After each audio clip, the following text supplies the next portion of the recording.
여러분 안녕하세요. 죄송합니다. 저희 전에 있던 교회에서는 마스크를 쓰고 설교를 했어가지고 죄송합니다. 여러분 안녕하십니까? 네. 안식일 시작하는 이 저녁 주의 전을 찾으신 우리 모든 성도님들과 또 방송으로 함께하고 계신 모든 성도님들 위해 하나님께서 함께하심을 느끼는 그러한 경험을 하는 우리 모두가 되기를 간절히 기원합니다. 이렇게 여러분들과 만나 뵙게 돼서 정말 반갑습니다. 저는 이제 3월 1일부로 마석교회 전도사로 부름받은 이현입니다. 저는 임시 사역을 조금 오래 했었습니다. 그렇다고 할지라도 정식으로 사역하는 것과 임시 사역은 분명 차이가 있음을 잘 알고 있습니다. 그렇게 지금까지 배웠던 것을 잘 이용하되 또 새롭게 다시 배워 나가도록 하겠습니다. 정식 목회 사역을 시작하는 수련 전도사로서 여러분들과 만나 뵙게 돼서 너무나도 기쁘고 또 그 다음 것들이 기대가 많이 됩니다. 제가 이렇게 채용 결과가 나온 이후 선배 목사님들로부터 들은 이야기가 있습니다. 목회를 처음 시작할 때 두 가지 중에 하나만이라도 좋으면 그것은 평생 좋은 목회로 이어진다라는 것이었습니다. 그중 한 가지는 좋은 담임 목사님을 만나는 것이었습니다. 물론 동중한합회에 계신 목사님들 전부 좋은 분들이고 보고 배워야 할 것들이 많은 선배 목사님이심을 잘 알고 있습니다. 하지만 우리 김정권 목사님은 제가 어렸을 적부터 배웠던 목사님이시기도 하고 또 존경하는 목사님이시기도 합니다. 게다가 다른 분들도 정말 존경하는 목사님이라고 많은 얘기를 들어왔습니다. 또 부목사님으로 계시는 우리 전정민 목사님 또한 많은 소문을 들어서 좋은 분이라는 얘기를 많이 들어왔습니다. 제가 학생 때 제가 있던 고향교회에 교육전도사로 오셨던 때가 있었는데 제가 기억을 못했습니다. 이렇게 하지만 그럼에도 불구하고 전혀 나 기분 나빠하지 않으시고 잘 다독여 주시면서 잘 가르쳐 주고 계십니다. 이렇게 좋은 목사님을 만나서 목회 시작하는 것은 정말 큰 축복 중에 하나라고 생각되죠. 그리고 또 다른 하나, 그것은 바로 좋은 교회에서 목회를 시작하는 것입니다. 이 또한 우리나라에 그리고 우리 동중한합회에 안 좋은 교회가 어디 있겠습니까?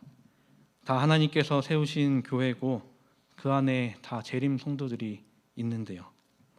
그런데도 마석교회는 다른 교회들로부터 부러움을 사는 교회라고 많이 들어왔습니다. 성도님들의 사랑이 또 헌신이 가득 넘쳐 흐르는 교회라는 이야기를 많이 들어왔습니다. 또 제가 6년 전 같은 남양주 지구에 여기 이 경춘 지구에 있는 설악교회에 1년 있었던 적이 있습니다. 그때도 이제 마석교회에 대한 소문을 계속 들어왔기 때문에 너무 좋은 교회라는 것을 잘 알고 있습니다. 또 이렇게 제가 마석교회로 간다라고 하니 친구들로부터 또 동기들로부터 많은 부러움을 사기도 했습니다. 보통 한 가지만 좋아도 좋은 출발이다라고 이야기를 하는데 두 가지 모두가 좋은 곳에서 출발하다 보니 이보다 더 좋은 시작이 없으리라 생각이 듭니다. 저는 아직 너무나 부족하고 배워야 할 것이 많이 있습니다. 목사님들께 그리고 성도님들께 열심히 배워서 하나님의 나라를 확장시키는 또 하나님의 사랑을 실천하는 목회자가 되도록 노력하겠습니다. 많은 기도와 관심 부탁드립니다. 오늘은 여러분들과 함께 계획이라는 제목으로 함께 은혜 나누기를 원합니다. 본문 말씀으로는 잠언 16장 9절에 있는 말씀을 함께 보시겠습니다. 잠언 16장 9절 제가 봉독해 올리도록 하겠습니다. 사람이 마음으로 자기의 길을 계획할지라도 그의 걸음을 인도하시는 이는 여호와이시니라. 아멘. 사람은 대부분 어떤 일을 앞두고서 그 일을 할 때 계획을 세웁니다. 계획을 세우지 않고 그 일을 진행하게 되면 뒤죽박죽이 되어버리는 경우가 굉장히 많죠. 물론 즉흥적으로 해도 잘 되는 경우가 있습니다. 하지만 작은 일이라도 계획을 세우고 일을 진행했을 때 더 체계적이고 더 안전함을 우리는 느낍니다. 그래서 회사나 또 우리 교회나 한 해 사업을 위해 사업 계획을 세우고 한 해를 맞이하게 되죠. 그런데 여러분들 잘 아실 것입니다. 일이 계획한 대로 잘 되나요? 생각만큼 잘 안 되는 것을 다들 알고 계실 것입니다. 이제 대통령 선거가 얼마 남지 않았습니다. 오늘부터 사전 투표가 있었죠. 저는 이사에 왔기 때문에 사전 투표를 해야 된다고 해서 오늘 6시에 가서 투표를 하고 왔습니다.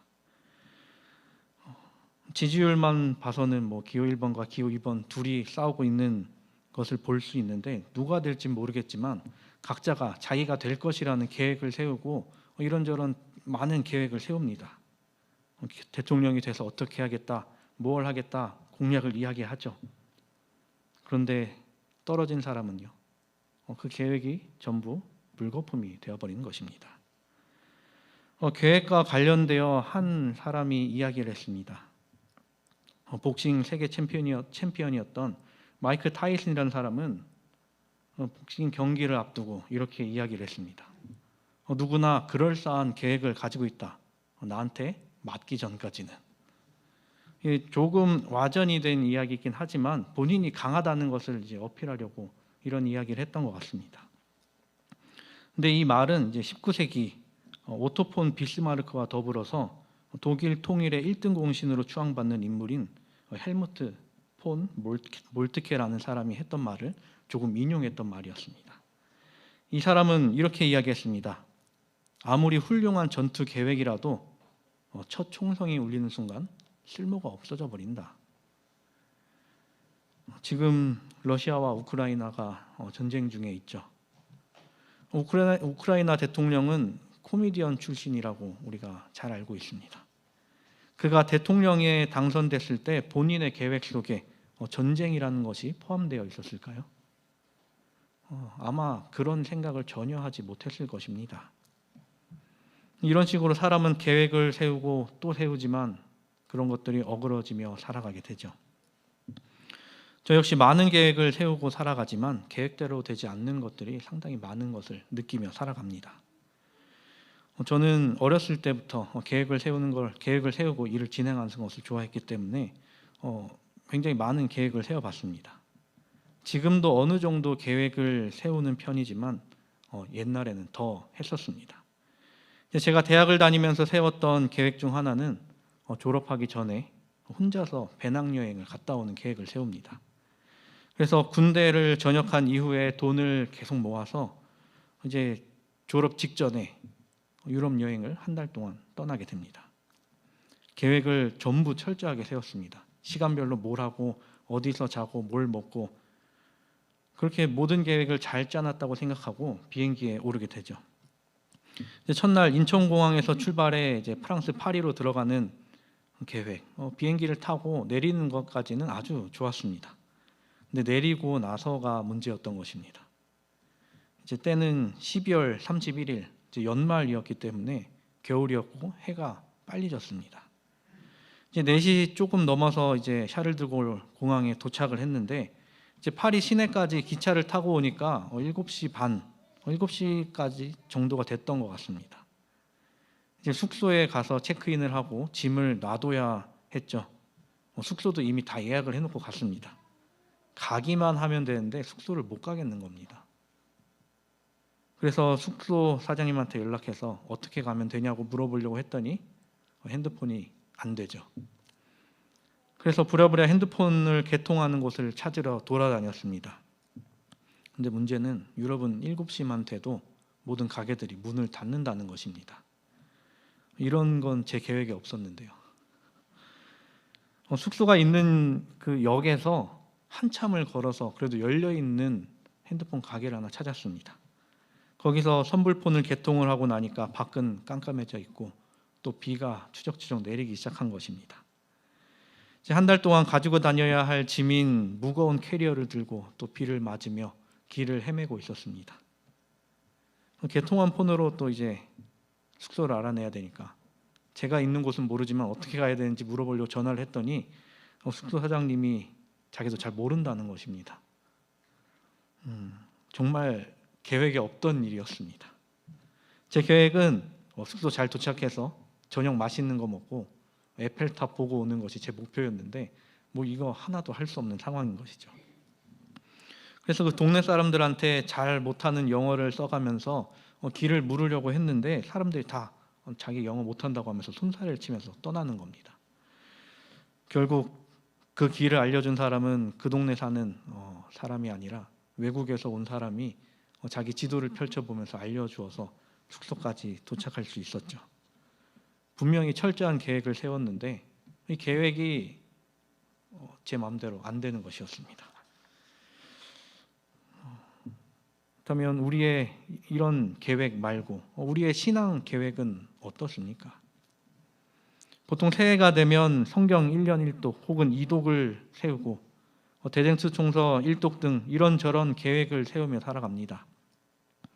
그런데 바쁘다는 핑계 혹은 급한 일이 생기는 바람에 하루를 건너뛰고 또 한 번씩 건너뛰다 보면 그 앞을 따라가는 것이 어렵게 되는 상황이 생기기도 하죠.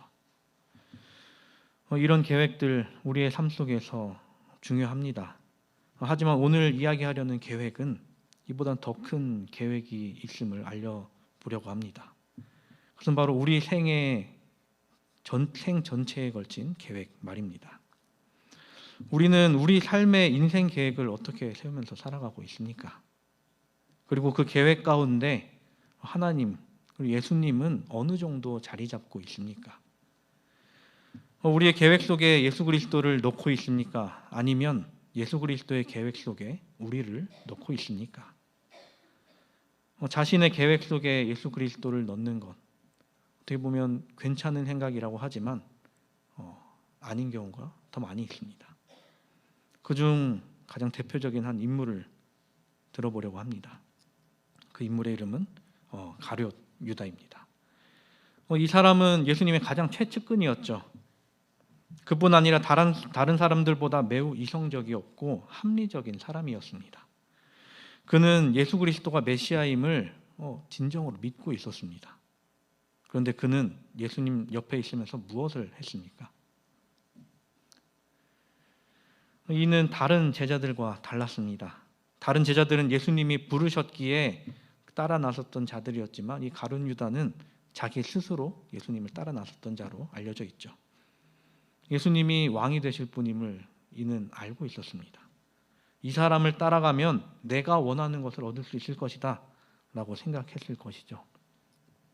그렇기에 예수님을 따라 나섰습니다. 또 다른 것이 있었습니다. 다른 제자들이 예수님을 따라다니면서 재정적인 문제에 전혀 신경 쓰지 않고 있을 때 이 유다만큼은 이 재정을 굉장히 많이 신경을 썼죠. 이 재정이라는 것은 굉장히 중요한 것입니다. 어떤 활동을 하려 할 때 이 재정이 준비되어 있지 않으면 그 일을 진행하기가 쉽지 않죠. 지금 군사력 세계 2위 국가인 러시아가 세계 22위 국가인 우크라이나를 침공했는데 생각보다 많은 애를 먹고 있습니다. 그 이유가 여러 가지 있겠지만 전문가들이 이야기하는 것은 군인들에게 가야 할 보급이 제대로 이루어지지 않고 있다는 것입니다. 재정이 원활하지 않은데 무리하게 일으킨 전쟁은 군사력 차이가 그렇게 큼에도 불구하고 쉽지 않다는 것을 우리에게 보여주고 있죠. 만약 예수님이 유대의 왕으로 올라서려면 어느 정도의 재정이 필요하다라고 이 유다는 계산하고 또 계획했을 것입니다. 그렇게 다른 제자들과 다르게 어떻게 보면 좀 인색한 모습을 보이기도 했죠. 또 그는 예수 그리스도를 팔면서 자신의 계획을 완성시키려 했습니다. 가룟 유다가 예수님을 판 이유는 우리가 정확하게 알지는 못합니다.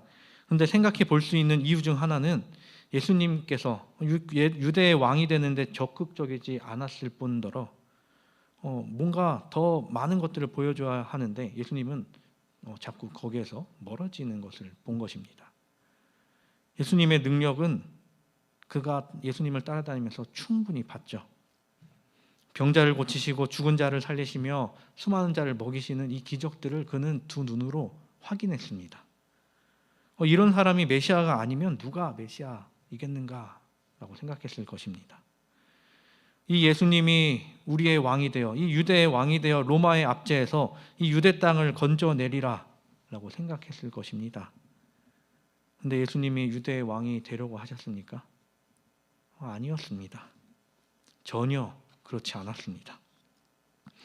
유월절을 앞두고 예수님께서 예루살렘에 입성하실 때 수많은 사람들이 호산나를 외치고 그런 외침 소리를 들으셨지만 예수님은 왕이 되려 하지 않으셨습니다. 그런 상황에 가룟 유다는 예수님을 팔 계획을 세우게 되죠. 예수님은 신의 권능을 가지셨으니 만약 잡히시게 되면 그 신의 권능으로 로마 군병들을 무찌르실 것이다. 그리고 그 길로 나아가 왕이 되실 것이다. 그리고 예수님이 왕이 되시면 본인은 물론 잘못된 일을 했지만 킹메이커가 되어 높은 자리 하나 꿰찰 수 있을 것이다 라고 생각했을지도 모르겠습니다. 이런 이유가 아니더라도 그는 자신의 계획 속에 예수 그리스도를 넣었습니다. 그리고 그 계획을 이루려고 했죠. 그런데 예수님께서는 이 유다의 계획과 완전히 다른 길을 걷고 계셨습니다. 예수님을 잡으러 온 군병들을 예수님이 권능으로 물리치신 것이 아니라 순순히 그들을 따라가셨습니다. 그리고 왕이 되는 길을 걸으실 줄 알았지만 십자가의 길, 골고다의 길을 걸어 나가셨습니다. 이 상황을 지켜보고 있던 유다는 자신이 펼쳐놓은 일이 얼마나 큰 일인지 깨닫게 되죠. 그뿐 아니라 이 일에 대한 죄책감으로 더 이상 살 수 없다라고 판단했던 것이었습니다. 결국 그렇게 유다는 본인의 계획을 단 하나도 이루지 못한 채 자신의 목숨을 스스로 끊게 되었습니다. 아마 자신은 구제불능이라고 생각했을 것입니다. 예수님을 팔아넘긴, 예수님을 죽게 만든 자신은 더 이상 용서받지 못할 죄인이다 라고 생각했을 것입니다. 근데 화이트 선지자는 이 시대의 소망을 통해 우리에게 이렇게 이야기합니다. 사욕을 좇아 허비한 삶은 먹어버린 곡식과 같다. 그것은 사라지지만 증가됨이 없다. 사람이 자신을 위하여 모을 수 있는 모든 것을 모을 수 있을 것이며 자신을 위해 살고 생각하며 계획할 수도 있을 것이다. 그러나 생명이 끝나면 그는 아무것도 없게 될 것이다. 자아 섬김의 법칙은 자멸의 법칙이다. 이 자멸을 선택한 유다. 근데 이런 유다도 예수님의 구속 계획 중에 포함되어 있었을까요? 유다가 만약 자신이 지은 죄에 대해서 진심으로 회개하고 예수님께 나아가 용서를 구했다면 예수님은 그를 용서하셨을까요? 분명 용서하셨을 것입니다. 하지만 유다는 그러지 못했습니다. 끝까지 예수님의 계획에 자신을 넣지 못하고 참된 자유도 경험하지 못한 채 스스로 목숨을 끊고 말죠. 이것이 자신의 계획에 예수 그리스도를 넣으려던 한 사람의 말로였습니다. 이와는 다르게 하나님의 계획에 자신을 넣은 사람이 있었습니다. 그는 바로 아브라함입니다. 자신이 있던 곳에 그대로 살고 있었어도 그는 충분히 만족하며 살 수 있는 삶을 살았을 것입니다. 갈대아 지방의 우르는 당대 최고로 발전한 도시였죠. 메소포타미아 문명의 모든 것이 모여있던 곳이었습니다. 그런 곳에서도 아주 잘 살고 있던 아브라함이었습니다. 근데 그 아브라함을 하나님께서 부르십니다. 그 부르심에 아브라함은 순종했습니까? 네, 순종했습니다. 그때부터 하나님의 계획에 자신을 넣기 시작했습니다. 그런 그도 자신의 계획을 내세울 때가 있었죠. 자식을 얻지 못하자 첩을 들여 자식을 얻으려는 노력을 했습니다. 하지만 그 계획이 성공했나요? 완전히 실패해버리고 맙니다. 이런 와중에 밤중에 하나님께서는 아브라함을 불러내어 하늘을 보게 하시며 이에게 이렇게 말씀하십니다. 그를 이끌고 밖으로 나가 이르시되 하늘을 우러러 뭇별을 셀 수 있나 보라. 또 그에게 이르시되 내 자손이 이와 같으리라. 단 하나의 아이도 없는 아브라함에게 하나님께서는 뭇별을 셀 수 있나 보라.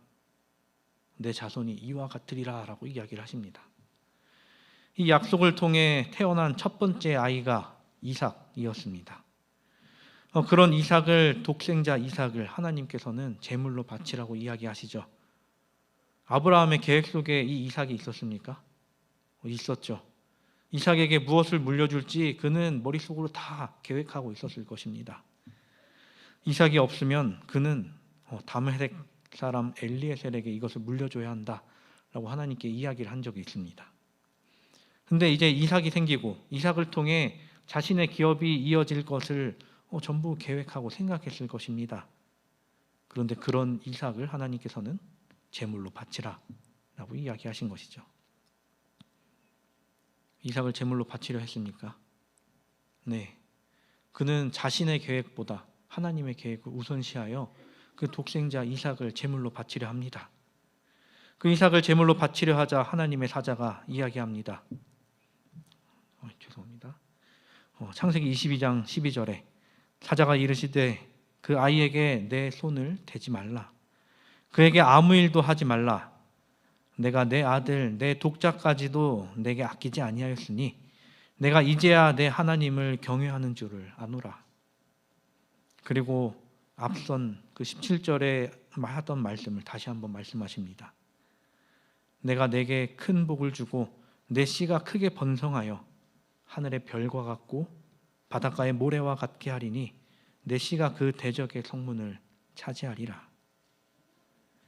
아브라함의 자손들이 이렇게 되었습니까? 아브라함의 피가 섞인 이스라엘 자손들은 물론 어느 정도 많아지긴 했죠. 하지만 아브라함의 진짜 자손들은 믿음으로 이루어진 사람들을 이야기합니다. 믿음의 조상 아브라함으로부터 믿음을 물려받은 사람들의 수는 정말 하늘의 별만큼 바다의 모래만큼 많아졌습니다. 이것이 하나님의 계획에 자신을 넣은 결과였습니다. 여러분은 어떠한 삶을 살기를 원하십니까? 물론 이 극과 극의 예시를 들었기에 이 두 사람의 삶이 극명하게 차이가 나는 것을 우리는 알 수 있습니다. 그런데 삶에서 나타나는 하나님의 계획은 우리가 예상치 못한 곳에서 더 크게 느껴진다는 것이죠. 그리고 자신의 영적 삶을 자신이 이끌려고 할 때 그때 나타나는 실패 또한 의도치 않게 일어나게 됩니다. 다윗이 그러했습니다. 그는 하나님으로부터 선택받은 왕으로서 누가 봐도 존경받을 만한 왕이었죠. 하지만 그의 모든 선택이, 그의 모든 사역이 과연 올바랐는가 하면 그렇지 못하다는 것을 우리는 잘 알고 있습니다. 그가 하나님을 잠깐 잊고 있을 때 그가 저질렀던 죄가 있었죠. 간음의 죄, 살인의 죄. 이 죄의 대가는 자기 아들을 자신의 손으로 죽여야 하는 상황을 만들어내게 됩니다. 하나님이 이 상황을 만든 것이 아니라 자기 자신의 죄로 인한 결과였다는 것이죠. 오늘의 본문은 이야기합니다. 사람이 마음으로 자기의 길을 계획할지라도 그의 걸음을 인도하시는 이는 여호와이시니라. 저도 제 삶을 계획하고 그 계획대로 살아가려고 했습니다. 신학과를 졸업하고 목회를 위해 임시 목회를 시작했습니다. 처음 시작했을 때는 금방 채용되겠지라는 생각으로 임시 목회를 했었습니다. 하나님의 일을 한다고 분명 생각하긴 했지만 어떻게 보면 제 일에 하나님의 일을 더한 것이 아닌가라는 생각을 하게 됩니다. 교만했습니다. 어찌 보면 가룟 유다와 다름없는 삶을 살지 않았나 그렇게 생각을 하면서 반성을 하게 됩니다. 그렇기에 하나님께서는 저를 깨시고 또 깨시고 또 깨셨습니다. 제가 하나님의 일에 맞는 사람이 되도록 깨고 또 깨셨습니다. 짧지 않은, 아니 아주 긴 시간을 보내면서 하나님의 일에 내가 함께하는 것이 얼마나 큰 축복이고 기쁨인지 깨닫게 되었습니다. 그리고 적당한 책임감을 가지고 해야 하는 것이 아니라 아주 막대한 책임감을 가지고 해야 한다는 것 역시 깨닫게 되었죠. 물론 아직도 부족합니다. 한참 부족합니다. 목사님들 밑에서, 성도님들 밑에서 더 배우고 더 성장해야 함을 깨닫고 느끼고 또 그러한 삶을 살고자 합니다. 하나님께서 우리를 인도하실 때 하나님께서는 우리를 가장 좋은 곳으로 이끄심을 믿습니다.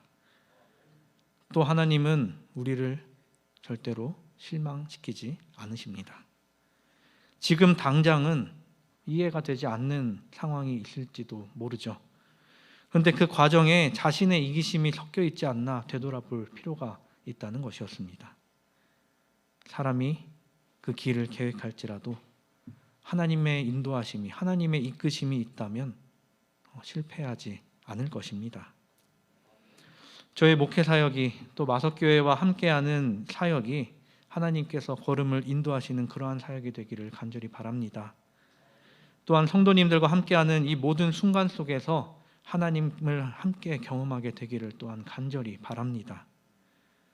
여러분들을 위하여 기도하는 삶, 또 모든 것을 내바치는 삶 살도록 하겠습니다. 그렇게 여러분들도 저를 위하여 기도해 주시고 또 많은 관심을 가져주시기를 간절히 부탁드립니다. 하나님께서 우리를 인도하심과 같이 우리가 서로를 또 인도함으로 형제가 연합하여 선을 이루는 우리 모두가 되기를 간절히 바라며 말씀을 드리도록 하겠습니다.